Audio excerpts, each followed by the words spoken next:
આવતીકાલે અને પરમ દિવસે જે ભારે પવન સાથે વરસાદની આગાહી છે તેને અગમચેતીના પગલાં રૂપે લોકોની સુરક્ષાને ધ્યાનમાં રાખીને ખેડા જિલ્લામાં ઉપલબ્ધ 225 મોટા હોર્ડિંગ્સ પૈકી કુલ 207 હોર્ડિંગ્સને અત્યાર સુધીમાં ઉતારી લેવામાં આવ્યા છે. અન્ય 18 હોર્ડિંગ્સ જે છે તે પણ આજે રાત્રિ સુધીમાં ઉતારી લેવામાં આવશે. આમ જિલ્લામાંથી તમામ હોર્ડિંગ્સ ઉતારીને લોકોની જે સુરક્ષા છે તેને પ્રાધાન્ય આપવામાં આવ્યું છે. આ ઉપરાંત આ આગાહીના પગલે તમામ તાલુકા મથકે નાયબ કલેક્ટર કક્ષાના અધિકારીશ્રીઓ પહોંચી ગયા છે. તેઓ દ્વારા તાલુકા તંત્રને સમીક્ષા બેઠક કરીને જે આવનારા 2 દિવસમાં ભારે વરસાદની આગાહી છે તે માટે અગમચેતીના તમામ પગલાઓ લઈ લેવામાં આવ્યા છે. બોટ્સ જે છે 5 તે બંને બોટ્સ જે છે સ્ટેન્ડ બાય કરી દેવામાં આવી છે.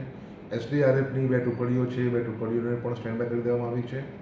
ખાસ કરીને ખેડા સબ ડિવિઝનના માતર તાલુકાના 11 ગામો અને ખેડા તાલુકાના 8 ગામોમાં પાણી ભરાવાની સમસ્યા અથવા તો ત્યાં પાણી આવવાની સમસ્યા રહેતી હોય છે. આ માટે SDM Shri, deputy DDO Shri સાથે રહીને આ ગામોની મુલાકાત કરવામાં આવી છે.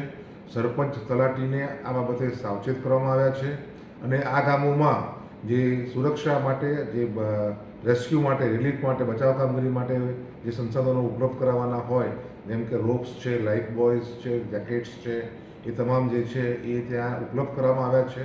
અને આ ગામોમાં વિશેષ કરીને શિફ્ટિંગ માટેની સુવિધાઓ પણ નિયત કરી દેવામાં આવી છે. અને જો શિફ્ટિંગનો કોઈ પ્રશ્ન ઉપસ્થિત થશે તો આ જગ્યાએ લોકોને શિફ્ટ કરીને તેમને તમામ સુવિધાઓ જમવા, રહેવા સહિતની પૂરી પાડવામાં આવશે. ફાયર બ્રિગેડની ટીમો તરવૈયા સાથે સંપૂર્ણ રીતે સજ્જ છે અને ખેડા જિલ્લાનું ગ્રામ્ય કક્ષા સુધીનું તમામ તંત્ર આગામી 2 દિવસમાં આવનાર કોઈપણ આપત્તિ માટે સંપૂર્ણપણે સજ્જ છે.